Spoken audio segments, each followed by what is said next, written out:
سبحان اللہ ما اجمل کا ما حسن کا ما اکمل کا۔ نحمدہ ونصلی علی رسولہ النبی الکریم الامین، اما بعد فاعوذ باللہ السمیع العلیم من الشیطان الرجیم، بسم اللہ الرحمن الرحیم۔ قال اللہ تبارک و تعالی فی القرآن الحکیم، ان اللہ وملائکتہ یصلون علی النبی یا ایہا الذین آمنوا صلوا علیہ وسلموا تسلیما۔ الصلاۃ والسلام علیک یا رسول اللہ وعلی آلک واصحابک یا نبی اللہ۔ اللہ تعالیٰ کی بے حد و حساب حمد و ثنا نبی مکرم جان عالم وجہ تخلیق کائنات حضرت محمد مصطفیٰ صلی اللہ علیہ وسلم اور آپ کے جمیع آل و اصحاب کی بارگاہ ناز میں درود و سلام کے نذرانوں کے بعد، انتہائی عزت اور احترام کے لائق سامعین ذی وقار میرے دینی اور یقینی دوستو، بزرگ اور بھائیو، رسول اللہ صلی اللہ علیہ وسلم کی سیرت مبارکہ کے حوالے سے ہمارے دروس کا تسلسل بحمدہ تعالی ایک ترتیب کے سلسلے سے جاری ہے، اور آج اسی ترتیب کو سلسلہ وار آگے لیے چلیں گے۔ اور آپ نے کل نبی کریم صلی اللہ علیہ وسلم کے حوالے سے جو ہم نے گفتگو فرمائی کہ انصار صحابہ نے رسول اللہ صلی اللہ علیہ وآلہ وسلم کے سامنے اپنے چند تحفظات کا اظہار فرمایا کہ انہیں رسول اللہ صلی اللہ علیہ وسلم نے مال غنیمت سے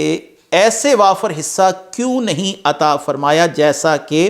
آپ صلی اللہ علیہ وسلم نے مؤلفۃ القلوب صحابہ کرام کو حصہ عطا فرمایا۔ نبی کریم صلی اللہ علیہ وآلہ وسلم نے اس کے بعد جو گفتگو فرمائی وہ انصار صحابہ کے لیے بہت بڑی اللہ کی نعمت اور نعمت عظمیٰ جس کو کہا جا سکتا ہے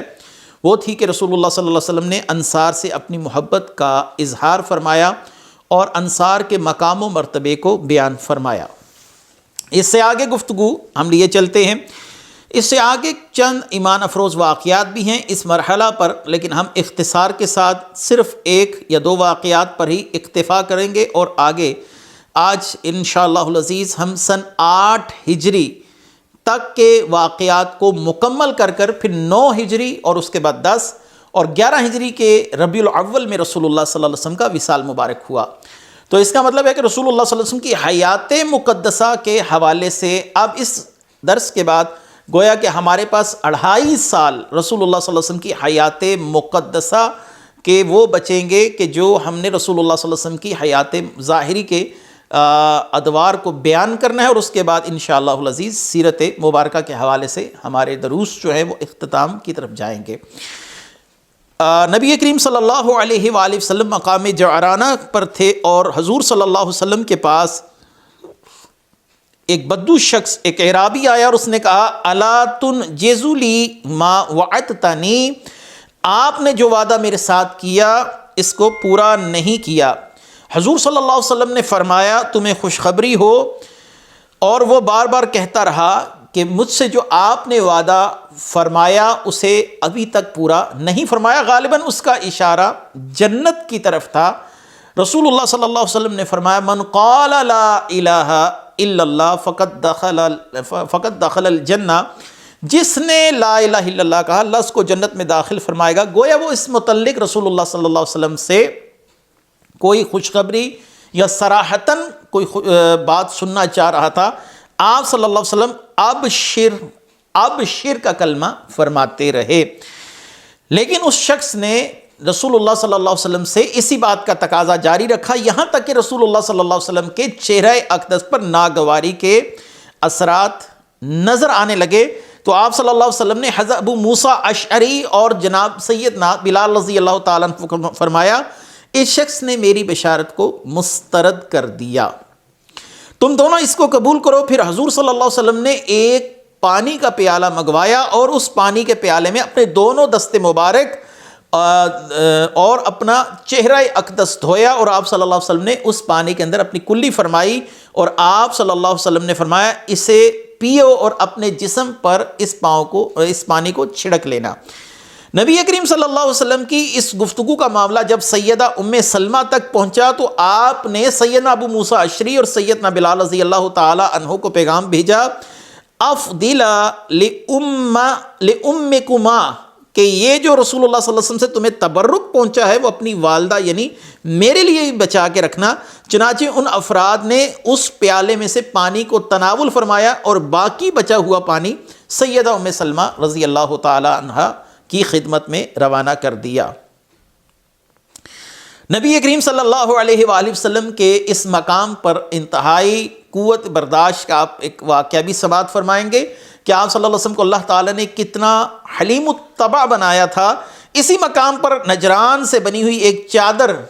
جو رسول اللہ صلی اللہ علیہ وسلم نے زیبتن فرما رکھی تھی، تو ایک شخص جو بدو تھا اس نے آ کر اس چادر کو انتہائی زور سے کھینچا، یہاں تک کہ آپ صلی اللہ علیہ وسلم کی گردن مبارک پر اس چادر کے نشانات ظاہر ہو گئے، اور اس نے کہا مرلی من مال اللہ الذی عندک، اللہ تعالیٰ نے جو مال آپ کو دیا ہے حکم دیجئے اس میں سے بھی مجھے دیا جائے۔ آپ صلی اللہ علیہ وسلم نے اس کی اس ناشائستہ حرکت پر انتہائی تحمل کے ساتھ مسکراتے ہوئے صحابہ کرام کو حکم دیا کہ مال غنیمت سے اس فرد کو بھی حصہ دیا جائے۔ یہاں پر قبیلہ حوازن وہی قبیلہ جو طائف میں موجود تھا اور مسلمانوں نے اس کا محاصرہ کیے رکھا، اور طائف کے محاصرے کے بعد رسول اللہ صلی اللہ علیہ وسلم نے وہاں سے واپسی فرمائی، اور اب مقام جعرانہ، یہ جس مقام پر رسول اللہ صلی اللہ علیہ وسلم موجود ہیں، یہاں پر قبیلہ حوازن کا وفد بھی رسول اللہ صلی اللہ علیہ وآلہ وسلم کی بارگاہ میں حاضر ہوا۔ یہ قبیلہ حوازن کا ہی وفد تھا جو 30,000 کے لشکر کے ساتھ مسلمانوں کے ساتھ ٹکرایا تھا غزوہ حنین کے اندر، اور انہی لوگوں نے بھاگ کر طائف میں پناہ لی تھی اور مسلمانوں کو ان کا محاصرہ کرنا پڑا تھا۔ اور اسی قبیلے کا سردار مالک بن عوف جو رسول اللہ صلی اللہ علیہ وسلم کو مارنے کے دعوے نعوذ باللہ کرتا رہا، اب رسول اللہ صلی اللہ علیہ وآلہ وسلم کی بارگاہ میں حاضر ہو کر مشرف با اسلام ہوا۔ قبیلہ حوازن کا وفد جب رسالت مآب صلی اللہ علیہ وسلم کی خدمت اقدس میں حاضر ہوا تو حضور صلی اللہ علیہ وسلم نے ان سے مالک بن عوف کے متعلق پوچھا کہ وہ کہاں ہے، تو قبیلہ حوازن کے افراد نے عرض کی یا رسول اللہ صلی اللہ علیہ وسلم وہ قبیلہ ثقیف کے ساتھ اقامت گزین ہے۔ قبیلہ ثقیف اصل میں طائف کا رہنے والا تھا، اور یہ حوازن کا جو افراد تھے یہ مالک بن عوف کی قیادت میں بھاگتے ہوئے انہوں نے جا کر طائف میں قبیلہ ثقیف کے پاس پناہ لے لی تھی۔ حضور صلی اللہ علیہ وسلم نے ان کو فرمایا کہ اس کو میری طرف سے یہ پیغام پہنچاؤ کہ اگر وہ میرے پاس آ کر اسلام قبول کرے تو اس کے اہل و عیال، اس کا مال، اس کے مواشی اس کو واپس کیے جائیں گے، اور اس کے ساتھ اس کی جان خلاصی بھی کی جائے گی، اور اس کے ساتھ ساتھ اس کو 100 اونٹ بھی عنایت کیے جائیں گے۔ اب یہ اتنی بڑی آفر تھی کہ جب مالک بن عوف نے سنا تو اس کو یقین آیا کہ رسول اللہ صلی اللہ علیہ وسلم مجھے معاف بھی کر دیں گے، میرے اہل و عیال کو بھی رہا کیا جائے گا، میرے مواشی بھی مجھے واپس لوٹائے جائیں گے، اور مزید اس پر یہ کہ مجھے 100 اونٹ مزید عنایت کیے جائیں گے۔ جب اس نے رسول اللہ صلی اللہ علیہ وسلم کی جود و سخا کو دیکھا تو وہ کہہ اٹھا ما ان رعیت ولا سمعتم بمثلہ فی الناس کلہم بمثل محمدی اوف وعت للجزیل اذا اجتدا ومتا تشاء یخبرک اما فی غدی واذا القتیبۃ اردت انیابها بالسمحر وضرب کل محندی فَكَأَنَّهُ لَيْسٌ عَلَىٰ أَشْبَالِهِ وَسَطَ الْحَبَاءَةِ خَادِرٌ فِي مَرْصَدِي،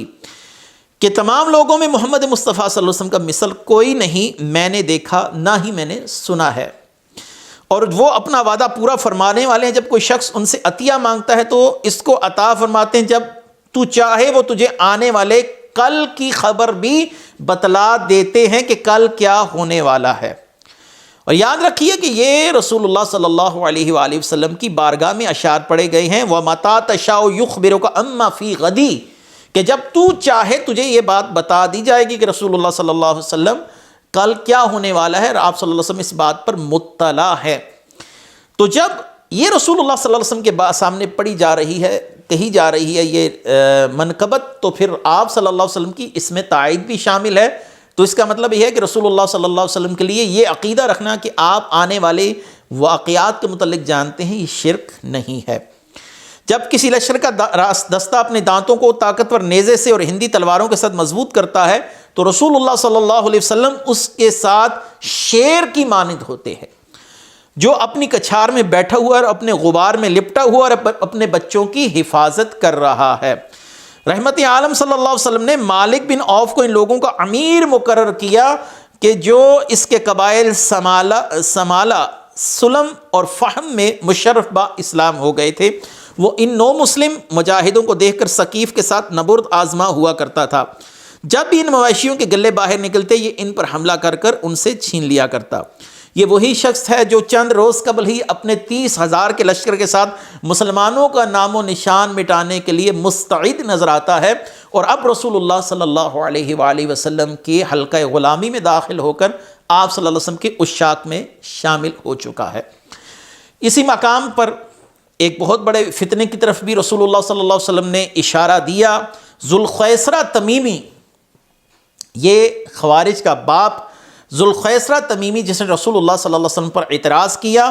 اور آپ صلی اللہ علیہ وآلہ وسلم نے جو مال غنیمت تقسیم کیا تھا اس حوالے سے رسول اللہ صلی اللہ علیہ وسلم پر اعتراض کر کر اس نے کہا، یا محمد قد رأیت ما صنعت فی ھذا اليوم، یا محمد میں نے دیکھا جو آپ نے آج کیا۔ اس نے رسول اللہ صلی اللہ علیہ وسلم کو یا محمد کہہ کر پکارا تھا۔ اصل میں اس کا انداز ہی تخاطب ہی منافقانہ تھا، کیونکہ صحابہ یا رسول اللہ، یا نبی اللہ، یا حبیب اللہ، یا ایھا الرسول، یا ایھا المدثر، اللہ تبارک و تعالیٰ کے حکم پر صحابہ اکرام انتہائی تعظیم کے صیغوں سے رسول اللہ صلی اللہ علیہ وسلم کو مخاطب کرتے تھے، لیکن اس نے رسول اللہ صلی اللہ علیہ وسلم کو کہا کہ آپ عدل نہیں کرتے، آپ اللہ سے ڈریے کہ کسی کو مال غنیمت زیادہ دے رہے ہیں اور کسی کو کم۔ آپ صلی اللہ علیہ وسلم نے اس بات پر انتہائی ناراضگی کا اظہار فرماتے ہوئے فرمایا، وَيْحَكَ إِذَا لَمْ يَكُنِ الْعَدْلُ عِنْدِي فَعِنْدَ مَنْ يَكُونُ، تیرا کھانا خراب ہو، اگر میرے پاس عدل نہیں تو تجھے کس کے پاس عدل ملے گا۔ حضرت عمر فاروق رضی اللہ تعالیٰ عنہ نے اس شخص کی گردن اتارنے کی اجازت چاہی، لیکن رسول اللہ صلی اللہ علیہ وآلہ وسلم نے انکار فرمایا اور فرمایا کہ لوگ یہ کہیں گے کہ محمد اپنے اصحاب کو مروا رہے ہیں۔ یہاں پر لفظ اصحاب جو اطلاق ہوا ہے یہ لغوی اعتبار سے ہوا ہے، شرعی اعتبار سے اصحاب کا لفظ اس شخص پر ہوتا ہے کہ جس نے حالت ایمان میں رسول اللہ صلی اللہ علیہ وسلم کو دیکھا اور حالت ایمان پر ہی اس دنیا سے گیا، لیکن ذوالخیسرہ تمیمی کا شمار منافقین میں کیا جاتا ہے، تو لہٰذا اس پر لفظ اصحاب یا صاحب کا وہ لغوی طور پر کیا گیا ہے، نہ کہ شرعی طور پر۔ یہ ایک اہم مسئلہ ہے جس کو پیش نظر رکھنا ضروری ہے۔ نبی کریم صلی اللہ علیہ وآلہ وسلم نے مزید یہ فرمایا کہ اس کی نسل سے کچھ لوگ ایسے آئیں گے جو نمازیں کثرت کے ساتھ پڑھیں گے اور قرآن کو ایسے پڑھیں گے جیسے دودھ کو غٹا غٹ پیا جاتا ہے، یعنی تسلسل کے ساتھ دودھ کو پیا جاتا ہے، اور ان کی عبادات دیکھ کر تم یہ کہو گے کہ گویا کہ قرآن کا نزول یا شریعت مطہرہ کا نزول ہوا ہی ان لوگوں کے لیے ہے۔ اگر آپ اس بات سے اندازہ کر سکتے ہیں کہ صحابہ کرام سے یہ خطاب ہے کہ تم ان کی عبادات کو دیکھ کر اپنی عبادات کو کم سمجھو گے، تو یہ کتنا بڑا فتنہ ہوگا کہ جسے دیکھ کر رسول اللہ صلی اللہ علیہ وسلم نے صحابہ سے مخاطب ہو کر یہ گفتگو فرمائی۔ بہرحال یہ ایک طویل گفتگو ہے، اور خوارج کے حوالے سے میں مزید بات یہیں پر مختصر کر کے ختم کرتا ہوں کہ نبی کریم صلی اللہ علیہ وسلم کی بتائی ہوئی نشانیاں آج ایک خاص مسلک اور ایک خاص گروہ میں پائی جاتی ہیں۔ یہ اپنی تہمت کو اونچا کر کر باندھیں گے، اپنے سروں کو منڈایا کریں گے اور داڑیاں گھنی رکھیں گے، اور اس طرح کی کچھ علامات ہیں۔ اللہ تبارک و تعالی اس شریر گروہ سے ہمیں محفوظ فرمائے۔ امام ابن اسحاق نے اپنی سیرت ابن اسحاق کے اندر یہاں پر ایک واقعہ اور بھی لکھا کہ بنی سعد کے کسی شخص نے بتایا کہ رسول اللہ صلی اللہ علیہ وسلم نے جنگ حوازن کے موقع پر کہا، اگر نجات تمہارے قابو میں آئے تو اسے بھاگ جانے کا موقع نہ دینا۔ یہ بنی سعد کا ایک شخص تھا جس نے کوئی نازیبا حرکت کی تھی، رسول اللہ صلی اللہ علیہ وسلم کی گستاخی کا مرتکب ہوا تھا۔ مسلمانوں نے اس کو پکڑ لیا اور اس کو اور اس کے اہل و عیال کو لے کر چلے، اور اس کے ساتھ شیمہ بنت حارث بھی تھیں جو رسول اللہ صلی اللہ علیہ وسلم کی رضائی بہن تھی، یعنی جناب سیدہ حلیمہ سعدیہ کی بیٹی شیمہ، یہ رسول اللہ صلی اللہ علیہ وسلم کی رضائی بہن بھی تھی۔ اس کے ساتھ شیمہ بنت حارث بھی تھی۔ جب رسول اللہ صلی اللہ علیہ وسلم کی رضائی بہن کو لایا جا رہا تھا تو کچھ صحابہ کی طرف سے ان کے ساتھ سختی کا معاملہ کیا گیا۔ اس پر انہوں نے اس بات کی طرف صحابہ کی توجہ مرکوز کروائی کہ میں رسول اللہ صلی اللہ علیہ وسلم کی رضائی بہن شیمہ بنت حارث ہوں۔ بہرحال صحابہ کرام نے اس بات کا یقین نہ کیا کہ معلوم نہیں کہ یہ خاتون سچ کہہ رہی ہیں یا نہیں۔ جب ان کو رسول اللہ صلی اللہ علیہ وسلم کے سامنے پیش کیا گیا اور تو آپ صلی اللہ علیہ وسلم نے انہیں پہچان کر انتہائی تعظیم والا معاملہ ان کے ساتھ فرمایا، ان کے لیے اپنی چادر بچھائی اور ان کو اوپر بٹھایا اور اختیار دیا کہ مرضی ہو تو آپ ہمارے پاس رہ سکتی ہیں، اور اگر آپ ہمارے پاس نہ ٹھہرنا چاہیں تو آپ کو عزت اور اکرام اور انعام کے ساتھ واپس روانہ کیا جائے گا۔ رسول اللہ صلی اللہ علیہ وسلم سے سیدہ شیمہ بنت حارث نے واپس جانے کی خواہش کا اظہار کیا۔ آپ صلی اللہ علیہ وسلم نے انہیں انتہائی عزت اور اکرام کے ساتھ واپس روانہ کیا۔ نبی کریم صلی اللہ علیہ وسلم نے اپنی زندگی میں کتنے حج کیے اس پہ تو کوئی اختلاف نہیں، آپ نے زندگی میں صرف ایک ہی حج کیا ظاہری حیات کے اندر۔ آپ نے کتنے عمرے کیے اس حوالے سے ہمیں قول ملتا ہے، مسند احمد بن حنبل، امام ترمذی اور امام بخاری اور امام مسلم وغیرہ نے اس کو نقل کیا کہ آپ صلی اللہ علیہ وسلم نے اپنی زندگی میں 4 عمرے فرمائے تھے۔ ایک عمرہ اسی مقام سے فرمایا تھا، اسی لیے میں نے آپ کے عمروں کا ذکر کیا۔ رسول اللہ صلی اللہ علیہ وسلم کے صحابی، آپ صلی اللہ علیہ وسلم کے قریبی صحابی انس بن مالک سے پوچھا گیا رسول اللہ صلی اللہ علیہ وسلم نے کتنے عمرے کیے تھے، تو آپ نے فرمایا 4 عمرے کیے تھے۔ ایک عمرہ حدیبیہ کے زمانے میں، دوسرا عمرہ ماہ ذی قعدہ میں مدینہ طیبہ سے، تیسرا عمرہ ماہ ذی قعدہ میں جعرانہ سے، یہی مقام، اور جب حضور صلی اللہ علیہ وسلم نے حنین کے بعد مال غنیمت تقسیم فرمایا، چوتھا عمرہ حجت الوداع کے ساتھ آپ نے فرمایا، یعنی آپ نے کل ملا کر 4 عمرے کیے اور ایک حج کیا۔ اس کے بعد کعب بن زہیر کا واقعہ ہے کہ انہوں نے اسلام قبول کیا اور رسول اللہ صلی اللہ علیہ وسلم کی شان میں انتہائی زبردست قصیدہ پڑھا۔ یہ عرب کے مشہور شاعر زہیر کے بیٹے تھے جس کا قصیدہ خانہ کعبہ کے باہر لٹکایا گیا تھا۔ اور یاد رکھیے کہ علماء کرام جو عربی لغت کے اندر فصاحت و بلاغت کے لیے کتاب پڑھتے ہیں اس کو سبع معلقہ کہا جاتا ہے۔ اس سبع معلقہ کے اندر زہیر کا وہ قصیدہ بھی شامل کیا گیا ہے جس کے اندر انتہائی فصاحت و بلاغت کے ساتھ عربی زبان کو استعمال کیا گیا۔ نبی کریم صلی اللہ علیہ وسلم طائف سے واپس تشریف فرما ہوئے تو بحیر بن زہیر نے اپنے بھائی کو خط لکھا اور اطلاع دی کہ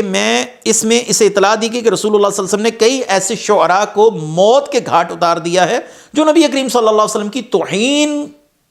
پر مرتکب شاعری کیا کرتے تھے،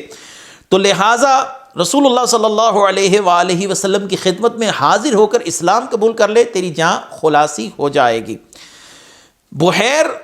یہ زہیر کا بیٹا بحیر بن زہیر، اور ایک ہے کعب بن زہیر۔ کعب بن زہیر نے اسی مقام پر آ کر اسلام قبول کیا تھا، تو کعب بن زہیر کو بڑے بھائی بحیر نے خط لکھا کہ رسول اللہ صلی اللہ علیہ وآلہ وسلم کی خدمت میں آ اور آپ صلی اللہ علیہ وسلم کے پاس آ کر توبہ طائب کر لے، رسول اللہ صلی اللہ علیہ وسلم تجھے معاف فرما دیں گے اور تیرے پچھلے معاملات کو درگزر فرماتے ہوئے تیرے ساتھ محبت اور شفقت والا معاملہ کریں گے۔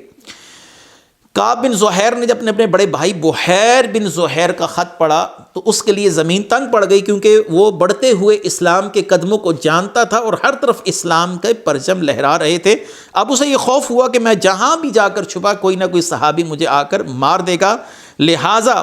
اس نے وہاں سے خفیہ طور پر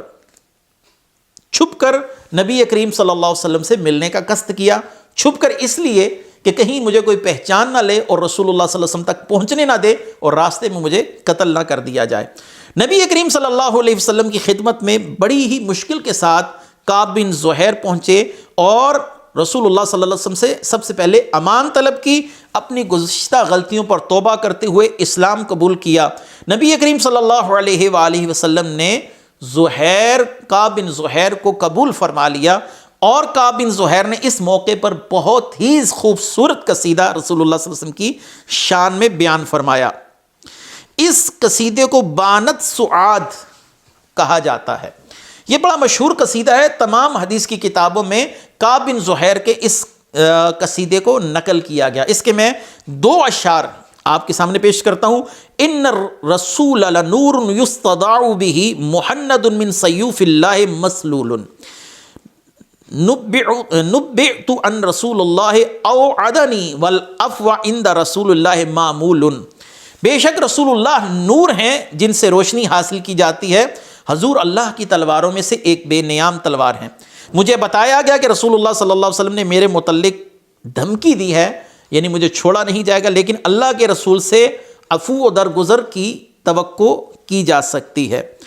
نبی کریم صلی اللہ علیہ وسلم نے اس موقع پر کعب بن زہیر کو اپنی چادر عنایت فرمائی۔ عرب کا بہت بڑا شاعر آج رسول اللہ صلی اللہ علیہ وسلم کے سامنے اپنے تلمس زانو تلمس طے کیے ہوئے بیٹھا ہے۔ قبیلہ ثقیف وہی قبیلہ جس نے طائف میں رہتے ہوئے رسول اللہ صلی اللہ علیہ وسلم کے محاصرے کے باوجود رسول اللہ صلی اللہ علیہ وسلم کے کئی صحابہ کو شہید کیا، اب اس قبیلے کے بھی اسلام قبول کرنے کا وقت آ چکا تھا۔ رسول اللہ صلی اللہ علیہ وسلم سے بہت سے صحابہ نے کہا کہ یا رسول اللہ دعائے ضرر کیجئے کہ اللہ تعالیٰ ان طائف والوں کو تباہ و برباد کرے، اس قبیلہ ثقیف کو، انہوں نے ہمارے بہت سے افراد کو شہید کیا۔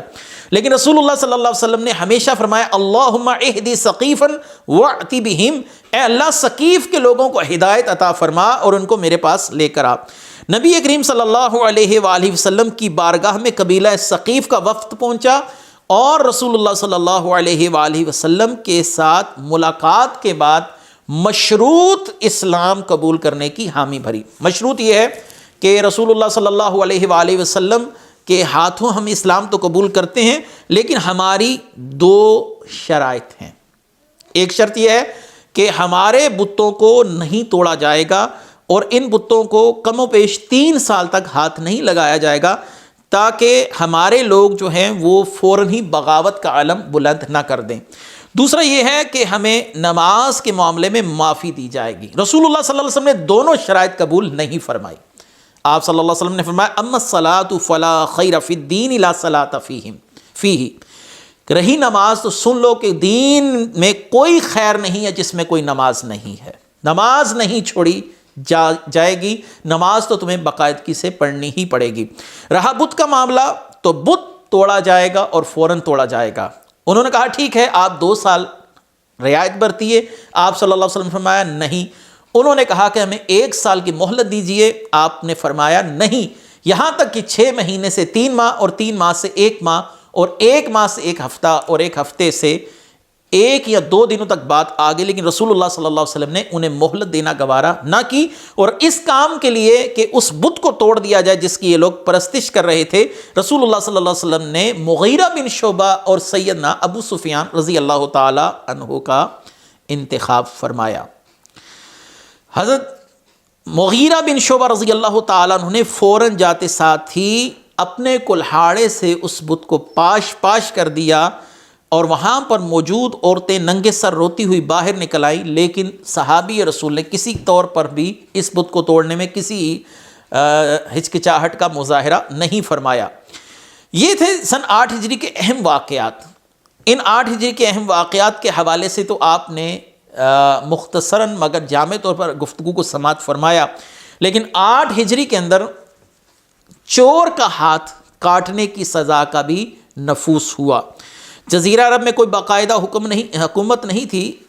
تو اس لیے جو لوگ اثر و رسوخ رکھتے تھے ان کے لیے سزاؤں کا معاملہ کچھ اور تھا، اور کمزور شخص کے لیے سزاؤں کا معاملہ جداگانہ رکھا گیا۔ راہزنی ہو، لوٹ مار ہو، چوری ہو، مالی جرائم ہو، کوئی شخص بھی اپنے ذاتی اثر و رسوخ سے سزاؤں میں تخفیف کروانے کا اہل اور مجاز تھا، لیکن اسلام نے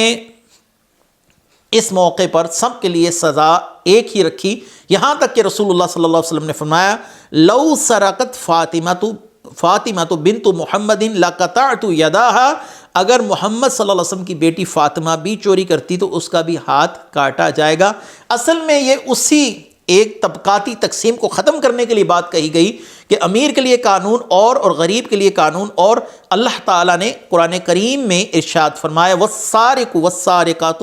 فاقطعوا ایدیہما جزاء بما کسبا نقالا من اللہ،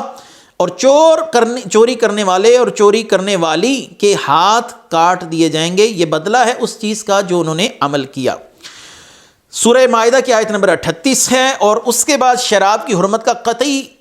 حکم نازل ہو گیا۔ یاد رکھیے کہ شراب کے لیے پہلے تنبیہی احکامات تو آتے رہے کہ شراب اچھی چیز نہیں ہے، لیکن 8 ہجری کے اندر شراب کو مکمل طور پر حرام کر دیا گیا۔ اللہ تعالیٰ نے فرمایا یا ایھا الذین آمنوا انما الخمر والمیسر والانصاب والازلام رجس من عمل الشیطان فاجتنبوہ لعلکم تفلحون، اے ایمان والو یہ شراب، یہ جوا اور بت اور جوئے کے تیر سب ناپاک ہیں، شیطان کی کارستانی ہیں، سو بچو ان سے تم فلاح پا جاؤ گے۔ اسی سال رسول اللہ صلی اللہ علیہ وسلم کے گھر بیٹے کی ولادت ہوئی۔ جناب سیدہ ماریہ کے بطن سے رسول اللہ صلی اللہ علیہ وسلم کے ہاں ایک بیٹا پیدا ہوا جن کا نام ابراہیم تھا۔ آپ صلی اللہ علیہ وسلم ان سے انتہائی محبت فرماتے تھے۔ جب ان کی عمر مبارک 1 سال ہوئی تو آپ کا انتقال مبارک ہوا، اور اسی دن سورج گرہن ہوا۔ لوگوں نے یہ کہنا شروع کر دیا کہ جب کوئی عظیم شخص مرتا ہے تو سورج گرہن ہوتا ہے۔ جناب ابراہیم کا مقام اللہ کی بارگاہ میں بہت بلند تھا، اس لیے آج سورج کو گرہن لگ گیا۔ رسول اللہ صلی اللہ علیہ وسلم نے ان باتوں کی تردید فرمائی، اور آپ صلی اللہ علیہ وآلہ وسلم نے فرمایا یہ اللہ کی نشانیوں میں سے ہے، کسی کے مرنے یا جینے سے سورج کو گرہن نہیں لگتا۔ اس خطبے کے بعد آپ نے نماز کسوف باجماعت ادا فرمائی اور امت کو سبق دیا کہ جب کبھی ایسا حادثہ رونما ہو تو اللہ کی جناب میں سب کو سجدہ ریز ہو جانا چاہیے۔ اسی سال کا اہم معاملہ ایک اور بھی وقوع پذیر ہوا کہ رسول اللہ صلی اللہ علیہ وسلم کی محبوب صاحبزادی سیدہ زینب کا وصال بھی سن 8 ہجری کے اندر ہوا۔ یہ تھے سن 8 ہجری کے واقعات۔ انشاءاللہ اگلے پروگرام میں ہم 9 ہجری کے واقعات کو لے کر پھر ہجرت کا سال نہم یعنی 9واں سال، اس کے اہم واقعات اور اس کے اندر وقوع پذیر ہونے والے تمام واقعات کو انشاءاللہ ایک ترتیب سے بیان کرنے کی کوشش کریں گے۔ اللہ تبارک و تعالیٰ اپنے محبوب کریم صلی اللہ علیہ وسلم کے صدقے ہم سب کی مغفرت فرمائے۔ وآخر دعوانا ان الحمد للہ رب العالمین۔ سبحان اللہ